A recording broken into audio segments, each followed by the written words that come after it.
Hello everybody, welcome to Fruitful Trees. I am so excited. Look at this, look at this. I am at Tropical Acres Farms today, and we come back here to do an update every month to see how things are growing. And check this out, lemon meringue mangoes are ready. He has Edward mangoes ready and a couple of other mangoes, and we're gonna find out what mangoes are ready. There he is behind me looking and picking at some more mangoes, but this is exciting. Mango season 2025 is here, and we're gonna talk to Alex today about what to expect this season, and also see what mangoes are ready now, the early mangoes, and we're excited, so here we go. All right everybody, here we are at Tropical Acres Farms. This is Alex, and we're gonna get an update on the 2025 mango season. How you doing, Alex? I'm doing pretty good, Paul. It's been a couple of months since we last got an update, so how's the season turning out? Yeah, so our season's already started. Today is the 20-something of April, I guess, so we're still very much in spring. And we've already started harvesting fruit. So we've already started harvesting several kinds, actually. So we began with Edward, and we're getting more of Edward than anything else. Of course, we have tons of Edward trees here on the property here in West Palm. And we've been picking in the dozens of pounds a day, between 20 and 40 pounds a day, I guess. But we've also started to get some other stuff. I've already harvested some rosy golds, of course, some test pollux, which I got to eat this week and were outstanding. It's been very dry. We've got like no rain recently. The soil's real dry. It's warm. Not super hot yet, but it's warm. And so the mangoes are tasting really good. Those test pollux were really awesome. I've harvested some Florigon, and I've harvested a Philippine already. Have quite a few Philippine that are very close. And I've harvested some lemon meringue, and I spotted one in this tree, which I'm about to pick. So let me grab a few of these. We did a video last time about which mangoes to pick ripe or unripe, and since then Gary Zill says he thinks every mango should be picked unripe, but you think some do better when they ripen on a tree? Yeah, I think some mangoes, certain varieties, taste a little better tree ripened. It's not a huge list, but there's certainly a few. I think Carries taste better tree ripened than picked green. Not that you can't pick them green, you certainly can, but that's an example of one that I like a little better tree ripened. And there's others. I think lemon zest tastes better if it's ripening on the tree versus picked green. And there's certainly other examples, but it's not a long list. Most mangoes can be allowed to tree ripen. Most Florida mangoes can. But you can run into physiological issues sometimes with tree ripening. Lemon meringue ripens perfectly fine on the tree, and it also ripens perfectly fine when it's picked green. So anyway, here's some ripe lemon meringue. Now I have a lemon meringue tree that's not... So this is bacterial spot, by the way, oh, so wow. They do get some of that. Luckily, we're not getting annihilated by it this year. Oh no, this one got pecked by a bird. Wow. How sad. Wow. Well, it happens. Anyway. Well, I have a lemon meringue tree that nothing's ready yet, so yeah. The fact that yours are ready, does it have anything to do with your nutritional or spraying program, or is it just that your location? No, I think it's more of a function of location rather than anything that we've applied to them. We're always one of the earliest places in the state of Florida to see bloom, and also we don't get super cold here, being kind of closer to the water.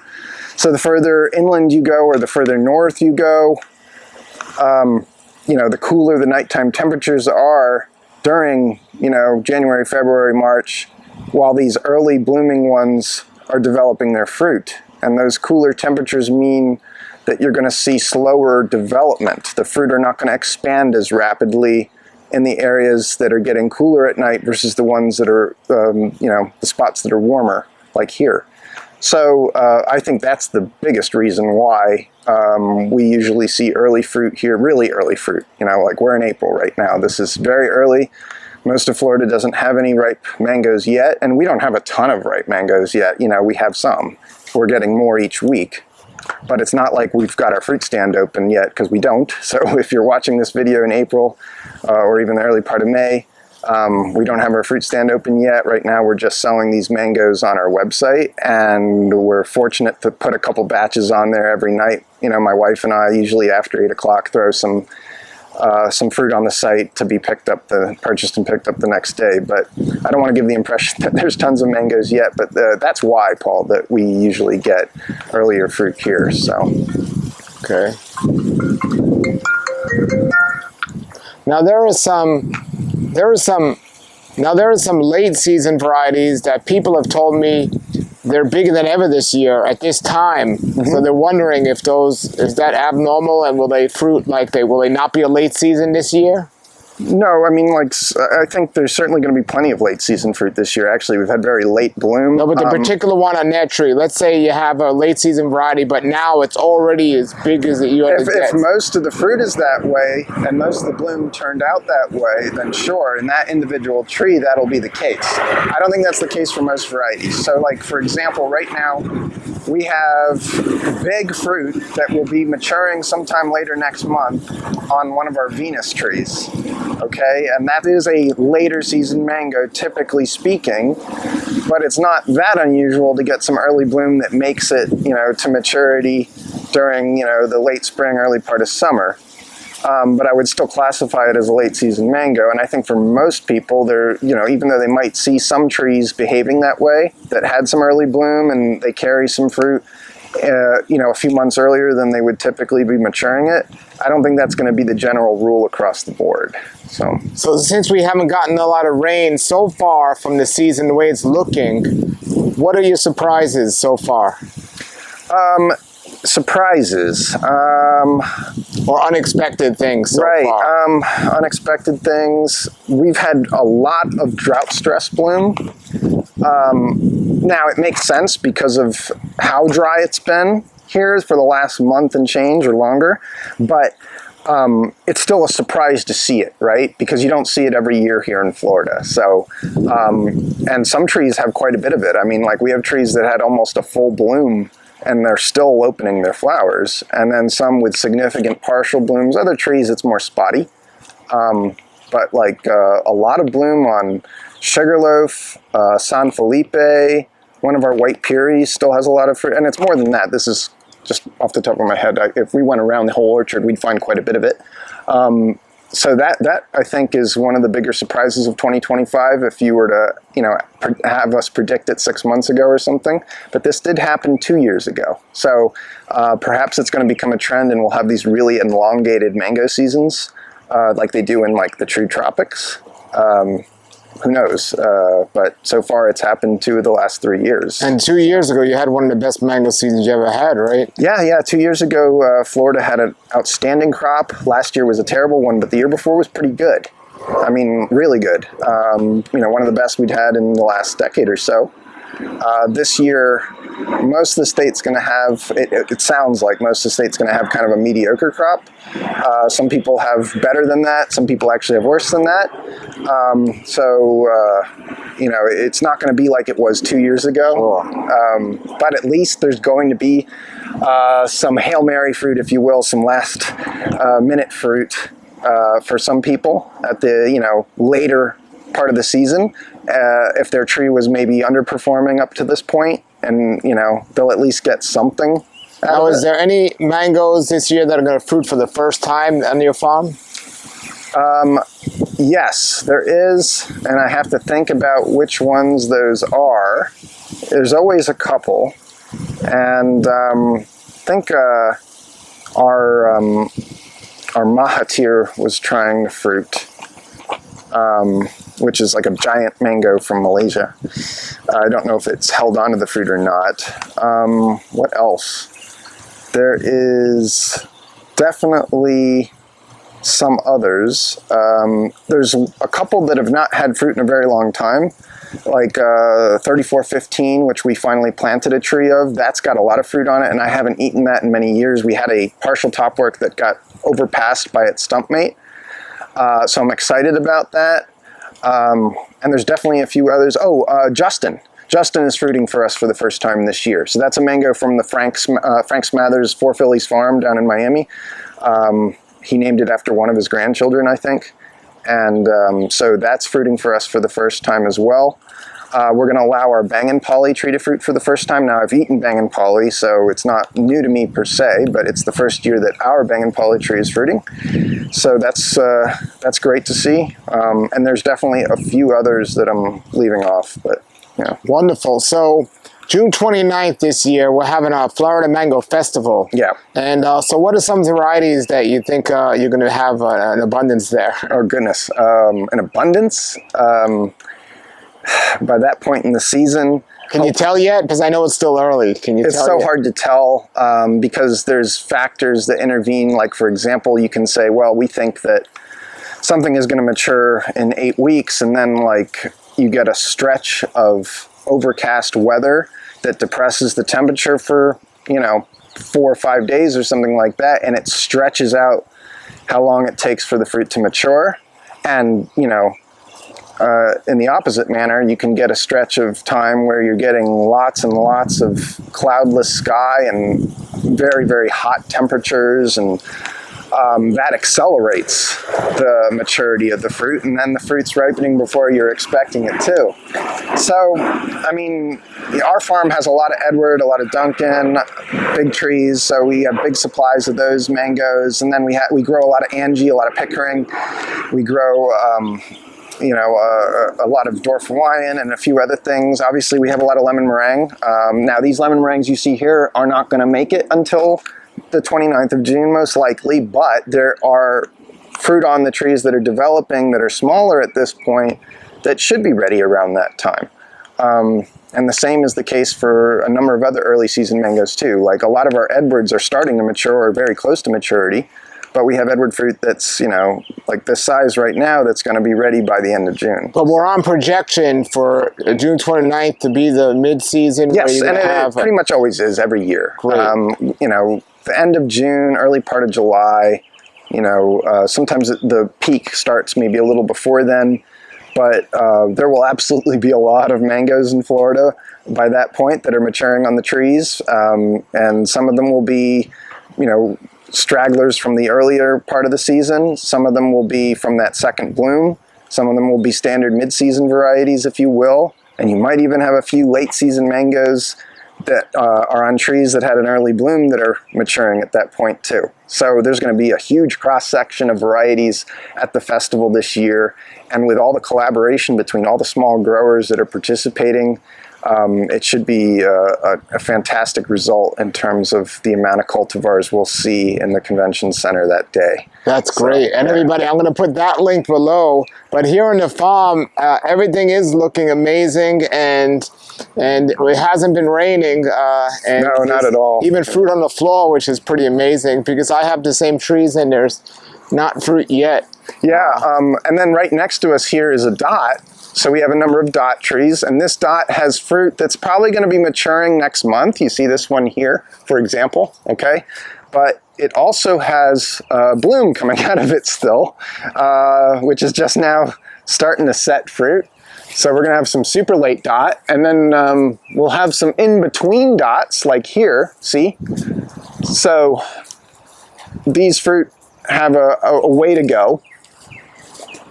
I have a dot tree and a lemon meringue tree, and what's this one?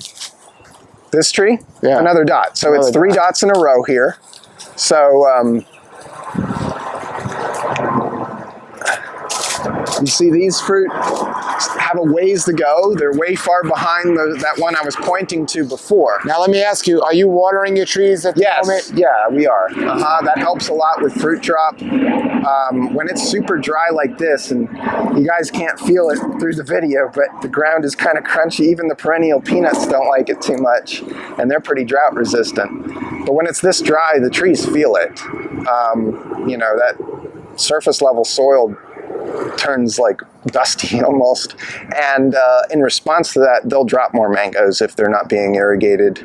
So yeah, I suggest watering them during this stretch of time. Now, if it starts raining a lot, then it makes sense to pull back on watering, and especially as you get closer to the maturity of the fruit, you don't want to disaffect the flavor of your mangoes. You want them to taste as sweet as possible. So if it's nice and dry when the fruit are maturing, that last, month or so, it usually helps things in terms of the intensity of the flavor. So I have a question about these 3 dot trees behind you. Yeah. That one looks like the trunk is much bigger. Is that an older tree? Yeah, it is. So what happened was a couple of these, and I don't remember which one. I think one of them was a transplant from my farm in Loxahatchee, and the other 2 were planted as probably 3-gallon trees or something like that around the same time. But I don't remember which one. I'd have to go look at our records. Sure. In Loxahatchee, these trees wouldn't make mangoes, or if they did, they looked horrible. They'd get scab really bad, and they'd split open, and the insects would get inside them, and it was really miserable. And then you take the same tree here, and they fruit fine. So, wow. A big contrast in terms of geographic area and how it impacts mangoes. Because this is one of my favorite mangoes. Dot is unbelievable, super rich, very high bricks. Like, we're talking about a bricks that can get into the mid-20s. And it can kind of overwhelm your palate, honestly.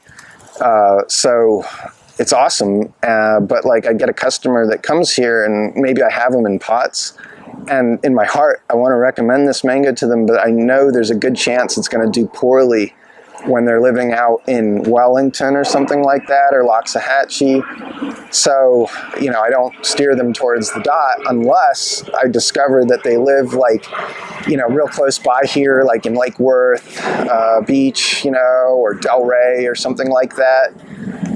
And then dot can fruit fine. Are you going to have, I know you're going to have fruit for sale. Are you going to have trees for sale at the Florida Mango Festival? And we are going to try to bring a big variety of trees. We also grow a lot of 1-gallon mangoes because our nursery is small, and we can fit more trees. But I mean, that's how we graft them at that size. And those are really portable. So like, if you're traveling from out of the area and maybe you can't haul a big tree, or you don't have, room in your vehicle, or you don't even have a vehicle perhaps, 1-gallon plants are real tiny and compact, and so you could like fit them in luggage. So that's kind of cool about 1 gallons. We'll probably bring 3 gallons too, of course, but we want to bring some unique things. Like, we want to, we know that there's going to be a lot of nurseries there, and so like, we've got to kind of distinguish ourselves in some way, because if everyone's selling the same thing, then it's not really to our own benefit. So like, we want to bring some cool stuff that's hard to find or whatever, and we'll probably have some common stuff too. And as we get close to the event, we'll make a decision on what we're bringing, but we'd like to bring a lot of variety so that people come and they see like a lot of choice, and people that are searching for random stuff can find it, right? So it's a great chance to find something that you've been looking hard for and you just haven't been able to get, maybe, or you'd have to have it shipped to you or what have you. So sure. Some of the trees here have this to the leaves. Is this just because of the drought right now, or is this just happen to sometimes the trees? Because they're common on a lot of trees. I see that. That's from potassium deficiency. So Okay. A lot of our, and sometimes it can be from salt spray, but a lot of our soil here is potassium deficient. I could do more to, supplement their potassium, and I just don't have time to do it. So when we, recommend people to apply potassium, we don't always have the time to apply it ourselves. But luckily, it's mostly cosmetic. The trees aren't really dying back from it. Now, sometimes we'll encounter trees that have a severe potassium deficiency, and then it's bad. Like, they'll get dieback, and they're not very productive when that happens, and the fruit have more physiological issues. So, but I don't get super alarmed when I see it. It's all over the place here. Some trees are worse about it than others in terms of being able to absorb potassium. Sometimes you'll see that, and it's actually caused by powdery mildew. Like in this case, I know it's potassium deficiency, but like if powdery mildew's been really active, it'll show up on the leaves like that, burn that looks like potassium deficiency or salt burn as well. So, but if you're close to the ocean, sometimes you'll see that, and it's actually from the salt air. Sure. We're not very far from the ocean, but like, we're not so close that we get a lot of salt spray. But we definitely, we've had our soil tested, and we definitely are low in potassium. So. All right. So before we end the video, we're in April, the end of April here, 2025. People in this area, because there are different areas and there's different situations, but in this area of Southeast Florida, what should mango growers be doing now or looking for or getting ready to do? Hopefully they're able to start checking their fruit and watching it get closer to maturity. You should certainly be watering your trees right now, I think, in most cases, right? Unless you've got fruit, like these lemon meringues you just saw, we're not watering those anymore because the fruit are maturing at this point or getting near maturity. They don't need the water. They're not going to drop any more fruit due to drought stress, But some of these mangoes that we've been looking at that are like this big, those trees still need some water with how severely dry it is in particular right now. And even if we had been getting some rain, it would still be beneficial to be watering them. So I think that's the biggest thing I could say at the moment. Be on the lookout for disease, like especially if you have a variety that's prone to bacterial spot. And luckily, these days there's not as many of those, out there in the nursery trade. But like if you're growing like a Kent or something, look for bacterial spot on the fruit, because if you see it, you should take those fruits off so that you'll hopefully see less of it on your maturing fruit. But that's a hard disease to control, but the lesions can show up like at any point in time. So we saw a lemon meringue just now that had it, so. Sure. So those are just a few things, I guess. If your fruit's not that close to ripening yet, but keep an eye on your fruit because it develops pretty quickly, and before you know it, you'll have a few on the ground. So wonderful, wonderful. I'm going to put your link below and a link to the Mango Festival below. Thank you, Alex. Anything else you want to share before we finish here? Like I mentioned, have just started to throw some fruit on our website. We haven't talked about it a lot yet because we don't have a lot of fruit yet, but within a few weeks from now, certainly by some point in May, we'll be selling a lot of fruit. And I think we'll probably be shipping by early June or something. We'll see.